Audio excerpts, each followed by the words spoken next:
cloud, cybersecurity, data analytics, solutions architects. And we're also always looking for people that understand specific industries. You got to be able to apply that skill to financial services or to mining and health, or to retail. It's not a BCX problem. No, it's not. Definitely not. And therefore, we can only resolve it if we approach it as a national problem. And one of the things that we'll never be able to completely eradicate is decision-making. Decision-making is made by people because there's a couple of factors that you have to keep in mind. There's context, there's the economy, there's the financials of your organization, the maturity of your organization. Technology will never be able to replace you in that.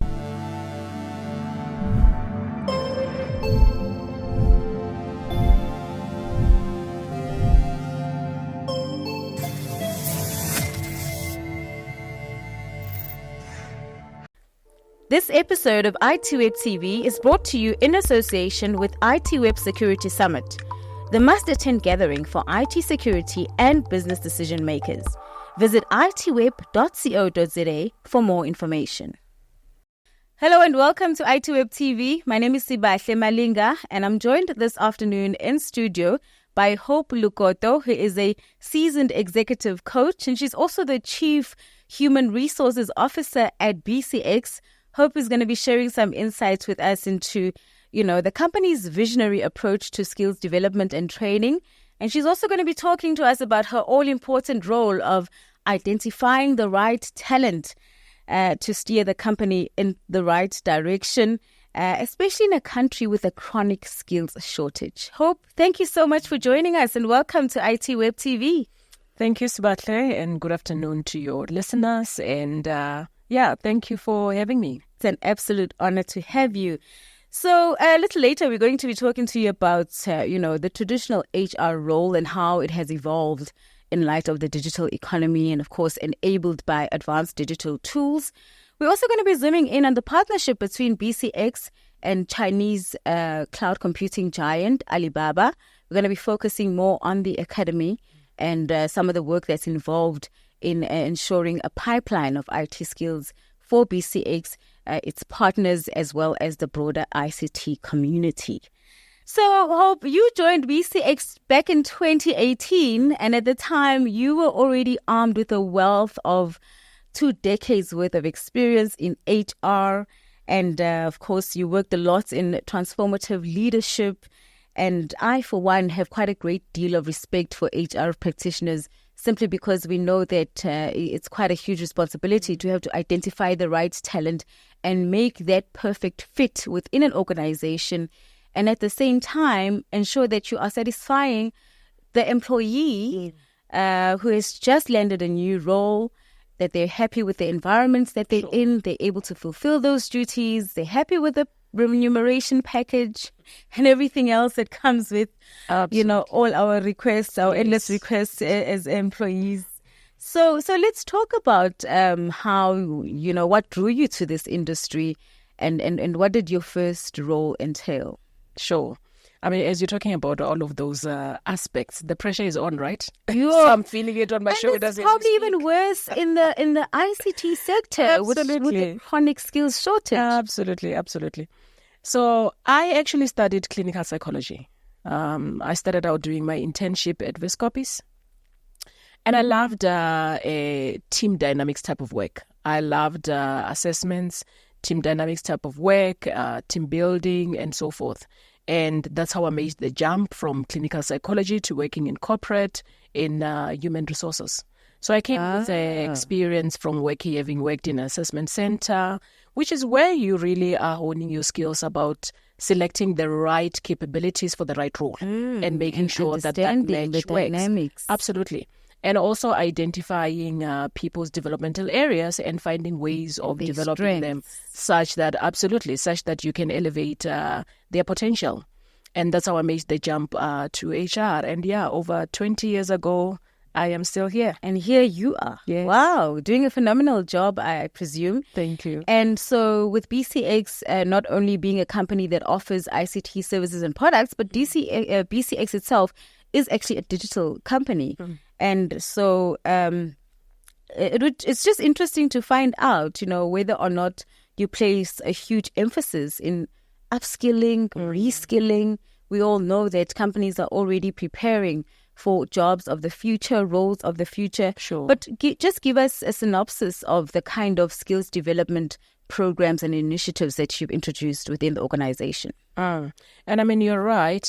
We can often suffer from being the cobbler's kids, where we are fixing everybody's company and we are focusing on digitally transforming their organization, and we don't do the same in-house. Stuck in the legacy. Absolutely. So we're doing a lot of work to make sure that we don't get left behind in terms of our own technology and in terms of our own skills and capabilities with our people.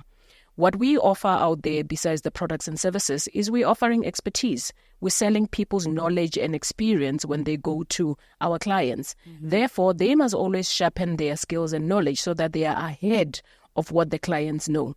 So we do a lot of training, a lot of upskilling, a lot of mentorship and coaching as well, so that young people are learning from the seasoned ones, and that we are able to make sure that people have cross-functional skills, that you're not only doing one job, but you're extending your breadth so that you're able to do a couple of things that we offer to our clients.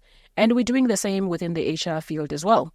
We've embarked on a digital transformation for HR, where we are progressing our tools and services that we offer to our clients and our skills and capabilities as well. We've just launched a program for HR, for all of HR, in partnership with an organization called the AIHR, which is innovating HR as a practice. And in there, we are highly focused on digital skills for HR and analytical skills for HR. Wow. So not only are you focused in ensuring that you as a company have adequate skills continuously, sure, but you have to ensure that your partners and your clients also have the same, and you go the extra mile in actually creating and offering those services. Sounds very interesting. You know, I was reading, in fact, I also wrote about this research report by the World Economic Forum that actually, shed some light on the fact that not only is it important for organizations to upskill, but it's also important to reskill for the future. And, and at the rate things are going, we are not actually reskilling, we are not upskilling at a fast enough rate to prepare for the jobs of the future. And absolutely, when you have emerging technologies such as your artificial intelligence, coming and potentially displacing millions of jobs, you need to make sure that those people are not just upskilled, but they're reskilled into completely new roles. Yeah. So how much of a challenge is it really to ensure that you not only have the right talent for the current position, but that same person is able to fulfill their position, which is constantly evolving, and that in the next 3 years, they will still be able to, or should I say, their job will still remain relevant? Absolutely. I mean, for starters, technology innovation and technology disruption is just happening at such a fast rate that we are not able to keep up. Nobody can keep up. No, even no one the can most keep up. Advanced companies. Absolutely. In there, the opportunity is that technology is our friend. Technology is our friend. Technology is going to make things better. It's not going to completely displace jobs. It's going to automate a lot of jobs that are manual and repetitive, that actually don't require your value add or your creativity or critical thinking. Where people are required is in creativity and critical thinking. Those are the skills that we should be focusing on going forward. We should allow and really embrace technology to take the bulk of the routine and repetitive tasks that are really neither here nor there. And then we are able to automate those and make sure that we are able to deliver them faster and cheaper. And one of the things that we'll never be able to completely eradicate is decision-making. Decision-making is made by people because there's a couple of factors that you have to keep in mind. There's context, there's the economy, there's the financials of your organization, the maturity of your organization. Technology will never be able to replace you in that. So jobs will not be replaced. Jobs will become better. The robot's logic can be limited. Totally far limited. More limited. Totally limited. Far limited than a human being. Absolutely. So jobs will become better. Jobs will become more challenging, which is what people are looking for. but it all goes hand in hand with us embracing technology and working hand in hand with it. And in therein also lies opportunities for how can I use technology to solve societal problems, to solve some of the problems that we probably haven't even touched. Of course, and we've already started seeing that with innovative and creative use of AI.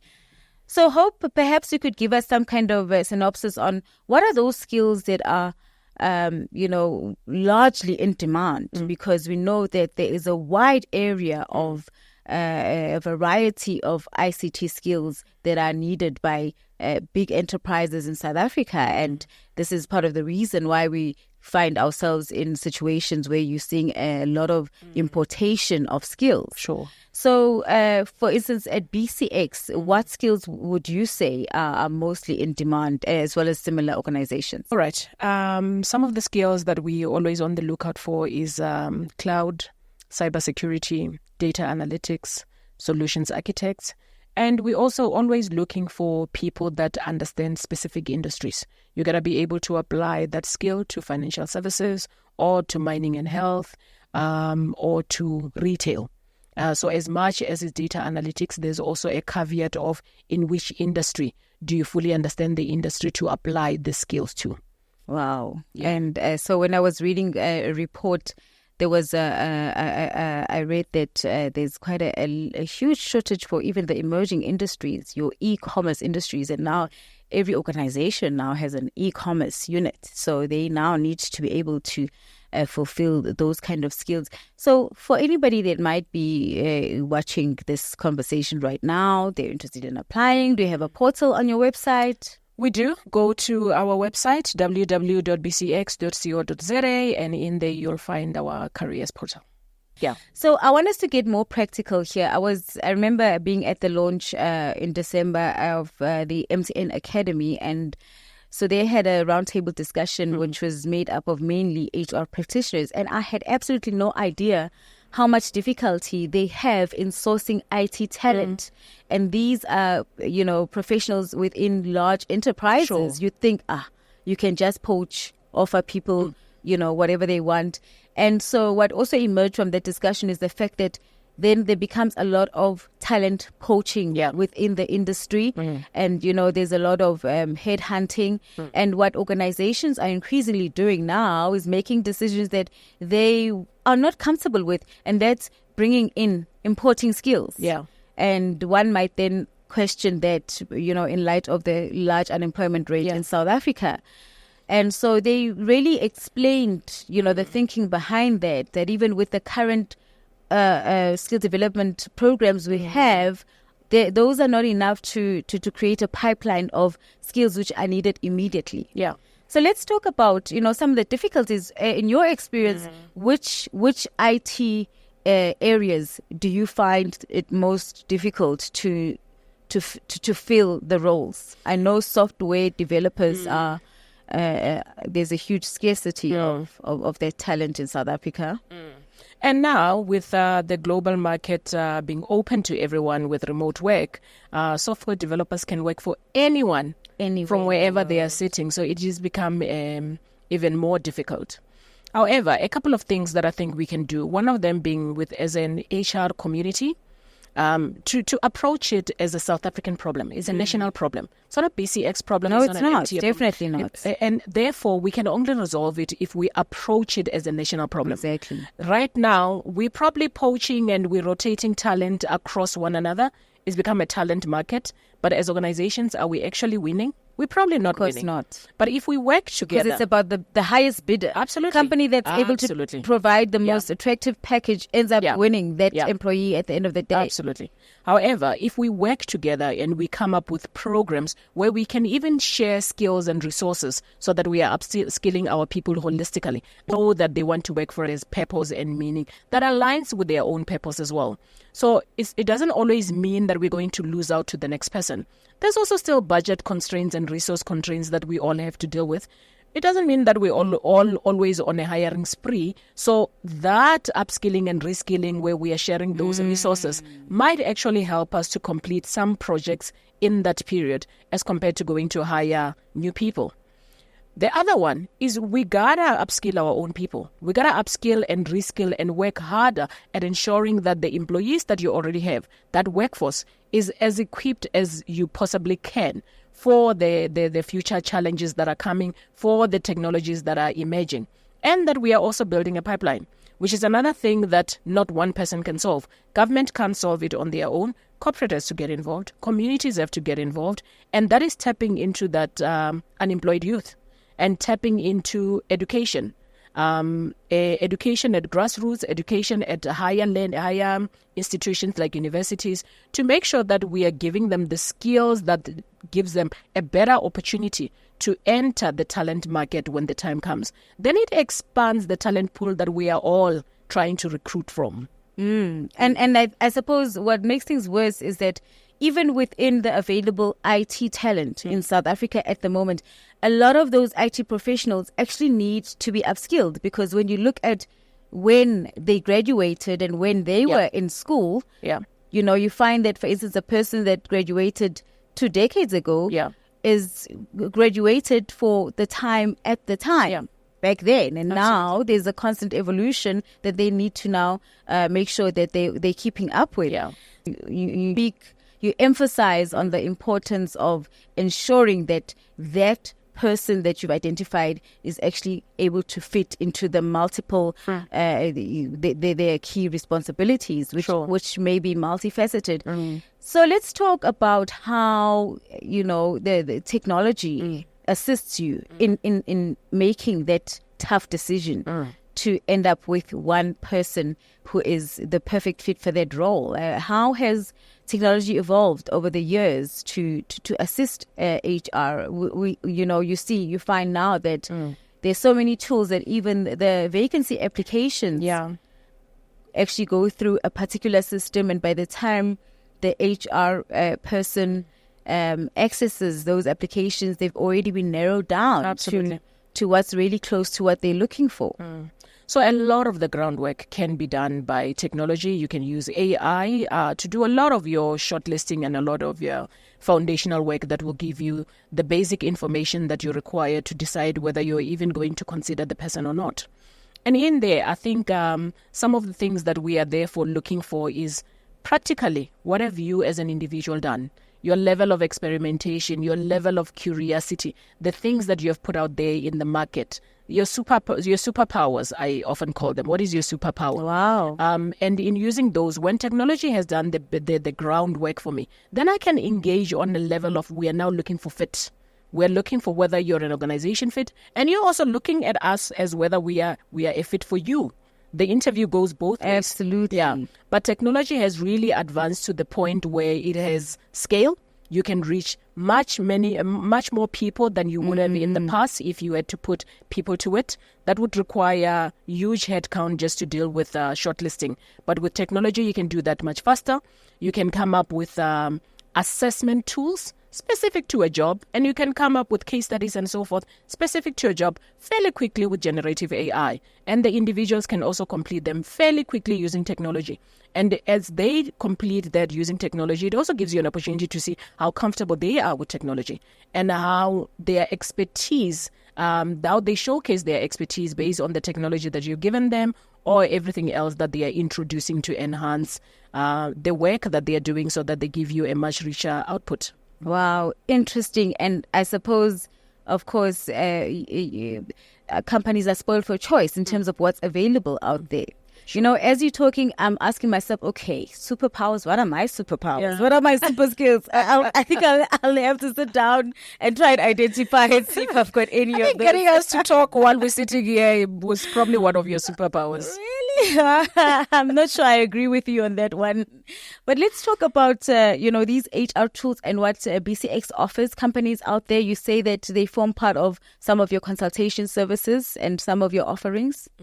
One of the one that I'll talk to, let's talk about Alibaba. Let's talk about Alibaba. Okay, that would have been my next question, but let's get to it, especially because we know there's a huge shortage of cloud skills in South Africa. Sure. So in there, I pick Alibaba because we offer that service to clients as well. We offer it to clients and we're offering it to universities and students in general. We have a platform, a cloud platform for learning, and in there we are offering free services for e-learning, for certification, to upskill everyone with their cloud capabilities. With universities, we've spoken to them about including it as part of their curriculum. So as part of their BSc in computer science, you can include Alibaba. The Alibaba Academy, and there's a wide variety of skills and programs there. Can you just give us a few examples? In there, you've got over 300 opportunities for you to play around with and get certified on. At VETS, we've already certified 37 students. Wow. This year, we are aiming for 100. And we also offer it not only to students, but students and educators as well. So they themselves can also upskill themselves in cloud computing. That's a very important element, because in order to impart, you need to be equipped with that skill yourself. Yeah. So let's talk about what the broader vision is with your partnership with tertiary institutions.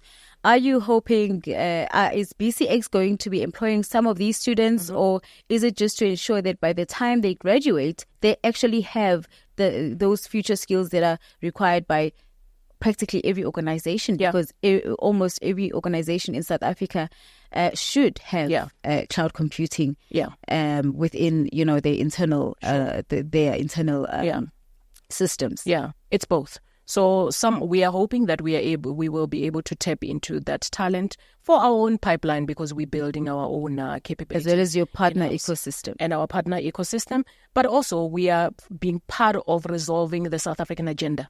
We're solving the skills shortage for South Africa, including other partners that we partner with, like your Within Code, the Data Science Academy. We're making sure that we get to a point where there's ubiquitous access to skills that you can take on further to solve problems, either because they become entrepreneurs or they join an organization and then they champion the directives and strategies of that particular organization. Together we win. Of course, it's never a one-man thing. Yeah, I remember having a conversation with your CEO Jonas during the launch of the Alibaba partnership, and one thing he mentioned was that when the whole deal was signed, one thing that they actually realized is the magnitude of the skills training that has to take place within the organization first.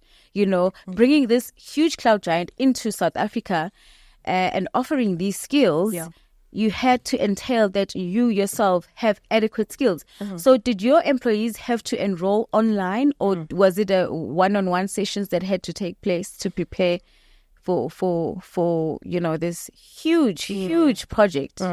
They're to enroll online, and you can imagine we're adult learners. So like you were talking about how some people have graduated from university years ago, you probably haven't done much in that period, and now here you are, you require a pass level for your certification.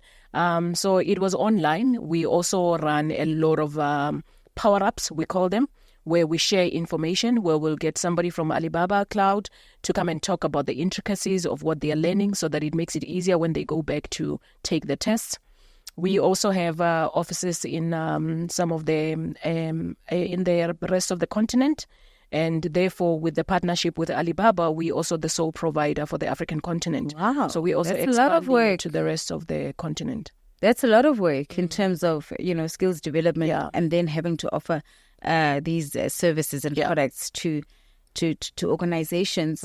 And I think another key area that HR professionals are really battling is talent retention. Sure. Talent retention, and just ensuring that there's a constant pipeline of skills, and also succession planning, because you find that people at a certain, people who have a great wealth of experience behind them are very few, especially in a sector which already has a huge skills shortage. What plans have you put in place just to ensure skills retention, and that you don't just lose skills to any company that wants to come and poach your talent, and that you're offering them really a good, not just a good package, but whatever it is that may be important to the employee at the time. I know that in today's age, remote working is very important to a lot of people, where they would choose that over and above a salary increase, for instance. Absolutely. So those incentives do come into play. I think first and foremost, purpose. The purpose of the organization is important. You don't wake up and go to work just for the salary. There must be something higher that you're wanting to achieve or that you're aspiring to. And BCX is in the forefront of delivering services to the rest of South Africa. When you stop at an engine garage and you're filling up your pump, it's services that are offered by BCX. So there's a lot that we do. In what way, by the way? Technology. So our people really resonate with the purpose. They want to do good for South Africa. They want to change the customer experience for you, either you're in retail or financial services, or you're consuming services in the health sector. That's huge. That it starts with it. And from there, it goes to the environment that we are creating for you. Because it must be an environment where you feel that you can thrive. Absolutely. Where you feel that you belong. And part of it is also giving you meaningful work. We've got meaningful work. We've got amazing projects that we're working on. The Alibaba partnerships. In the Asia space, earlier you were asking me about the Asia solutions that we provide. We've got Pay Space. We've got success factors. All of these things in the business model that we have give people meaning and fulfillment for their role. So your career is something that you really treasure, and you can see that you're growing in terms of skills, capability, and expertise. And from there, then we have other value adds as part of the employee value proposition. Remote work is one of the things that we offer. And we offer a lot of learning and development opportunities. We've partnered with associates like Harvard, Singularity. And we're doing that at scale so that we're able to touch as many people in the organization as possible to upskill themselves with world-class education. Wow. And those are really big names. And so are these specifically in your upskilling projects? Yes, they are. That's amazing. So let's talk also about, you mentioned the fact that, what would you say, this is not an easy question, but what would you say are some of the biggest mistakes that are made by HR practitioners in identifying talent? I think... And here I'll go back to talk about skills and talk about adjacent skills. Adjacent skills means you, Sbatle, you studied as a journalist and you've worked as a journalist for quite a number of years. Those skills are a foundation for you to do other things. Now that you're including technology, you're including broadcasting, etc., it doesn't preclude you to actually move into technology and doing media technology or any other thing. Asia people have to think in that way as well. What are the adjacent skills that this person is coming up with? So they focus on the core skills. Absolutely. And you got to focus on the adjacent skills, and you got to focus on the skills, not just what I've acquired on my CV in terms of tick, I've got this qualification, tick, I've got this qualification. That's a qualification. But what have I done practically? What do I bring to that job practically? We're going to talk more skills and less of, do you have the degree, do you have the MBA? And that's one of the big shifts that I think we need to do as HR. You can see globally that there's also a bit of a review of, is it really important that you have a degree for a particular role? And sometimes it's a nice to have. But I bring a skill that is equivalent to, or I bring other skills that are adjacent to, but they enable me to use that as a springboard to the role that we are talking about.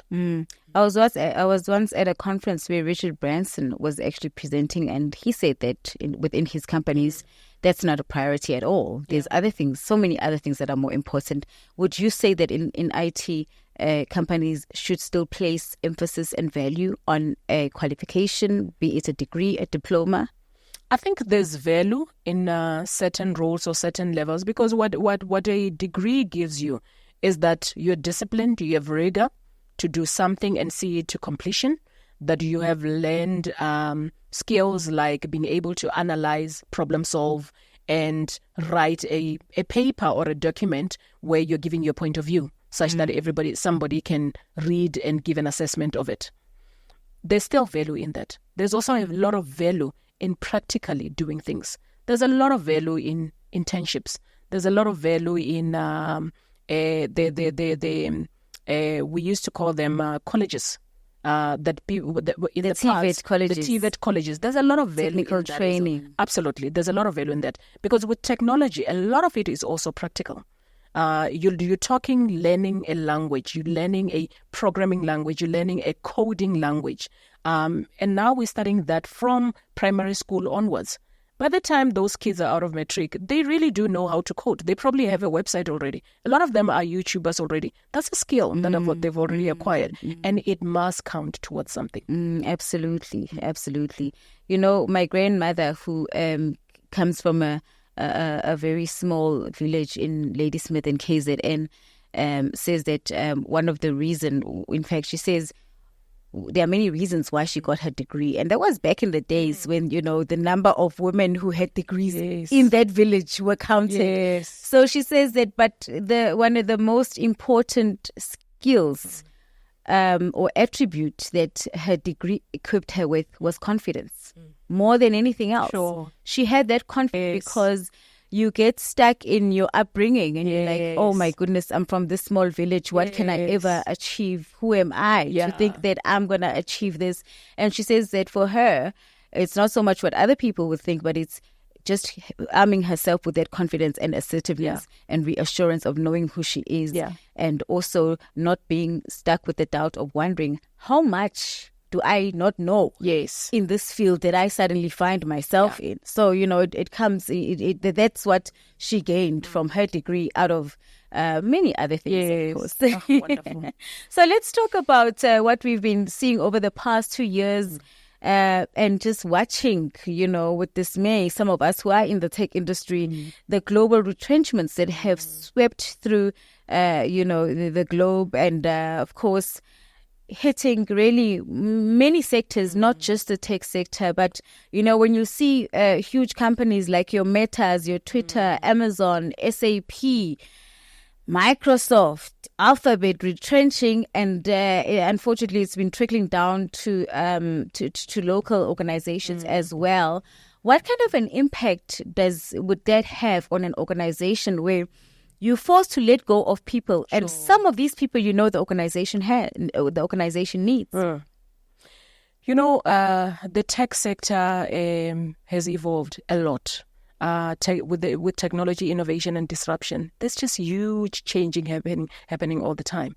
Sometimes the change is internal to the tech sector themselves, whether the technology has changed, and therefore they have to rethink how they do things. They have to rethink how they package jobs and how they're going to deliver services. And that can result in them having to restructure. You also have on the other side, you've got your clients, and your clients are also changing.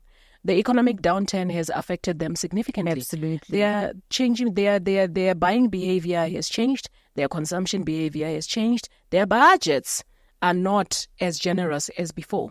And as they re-look how they are going to consume tech and how they're going to take it forward and at what pace they are going to move, it impacts the tech resources as well.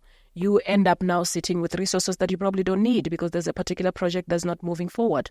And you have to reconsider accordingly so that you can keep the organization profitable going forward. So the impact will be felt globally and within South Africa. But what everybody is trying to do is to make sure that they are always realigning and resizing such that they are always being agile enough to deliver on their strategies. It's unfortunate that we are impacting people and people's lives and livelihood. In there, you also hope that maybe there's an opportunity to use technology and different ways of thinking, or maybe coming up with different ways of procuring services and different ways of offering services. I don't think the gig economy has taken off as much as we thought it would have by now.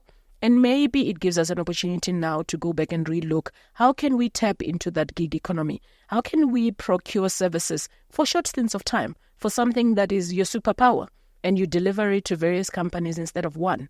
And maybe how can we also relook the labor laws to make it more flexible and agile for us to tap into that gig economy? So in South Africa, there's this thing, well, it's not just in South Africa, it's really started across the globe. Now it has reached South Africa. The 4-day work week. Yes. I was chatting on the phone with one of the campaign managers for the local project, and they're saying that a lot of South Africans that have been trialing it actually have been very successful at it. Yeah. Is it something that BCX could potentially look at in future, and is it something that you think is viable in the long run to have employees which for the longest time have been working 5 days a week, now having to do away with that extra day and still being able to be just as, if not more productive than they have been? I think there's room. I'm all for experimentation and trialing things. And there's a lot of research that has shown that it has improved productivity, it has improved employee experience, and most importantly, it has improved well-being. And it has also improved the opportunities that females have to enter the workplace. Oh, wow. So that they are able to fulfill their career aspirations and still fulfill the other roles that they play, either being a mom, caregiver, etc. And given the gender disparities that we have in South Africa, that's something that we should explore to make sure that we are able to elevate as many females as we can in our economy. So we will definitely be looking at that. Right now, we still have a hybrid workforce model at play. In that, we continue to relook how productive we are as a team and put measures together to make sure that we are as productive as can be, while we are also looking after our well-being. We have tools like utilization and billability, where we're able to measure whether our people are fully utilized and fully billable. And if I look at that type of scenario, if you are able to showcase your utilization and billability, nothing stops us from looking at whether you can do a 4-day work week. Absolutely, and that's exactly what the experts are saying, that you can actually achieve so much more than what you are achieving in a 5-day work week. Yeah. Well, in closing, Hope, just wanted to, I can imagine that many of our viewers may be wondering, with all these skills development initiatives, you've also spoken about the coding projects that we have running, partnerships between the private and private sectors and government. Is this enough to create a pipeline of continuously available adequate skills to fulfill the jobs of the future? Perhaps not so much in the immediate future, but is this enough? Looking at what research has said in terms of how fast we are, how fast we are evolving. Sure. And that with each year, there's actually more employees that are required in new roles. Yes. Roles that have never existed before. Yeah. I don't think it's enough. Firstly, we don't know what those future jobs are. At some point, we didn't know we're going to need a social media manager. Now I know with ChatGPT, you have a ChatGPT engineer who's the person who comes up with the prompts. The perfect post. Yes, the perfect post, the perfect prompts. Absolutely. We didn't know that we're going to have that. And now it's become the most wanted skill. So we don't know what our kids are going to face in the future. However, we must continuously prepare for it. It's not enough because we need all sectors to get involved. We need policymakers to change some of the policies to enable agility and to enable corporate to do more. We need education to relook their curriculums and see how they can enable more technology advancement, more innovation, and more experimentation, and maybe a little bit more of thinking creatively at that lower level as compared to rote learning. So there's a lot that needs to be done. What encourages me is that we have started. There's a lot of work that can be done. We need to do more. And the more we start working together and continuously making it a national agenda, we will continue to put resources towards it. Resources is another thing that can either make it easier or not.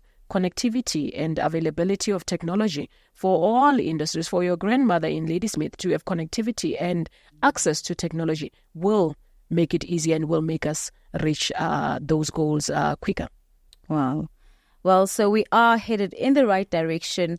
Not enough, but very encouraging in terms of what we are currently doing, is what you're saying. Well, thank you so much. And that was Hope Lukoto, who is the Chief Human Resources Officer at BCX. Do remember to subscribe on our YouTube channel and follow us on all socials, ITWeb. And our website, of course, is itweb.co.za. This episode of ITWeb TV is brought to you in association with ITWeb Security Summit, the must-attend gathering for IT security and business decision makers. Visit itweb.co.za for more information.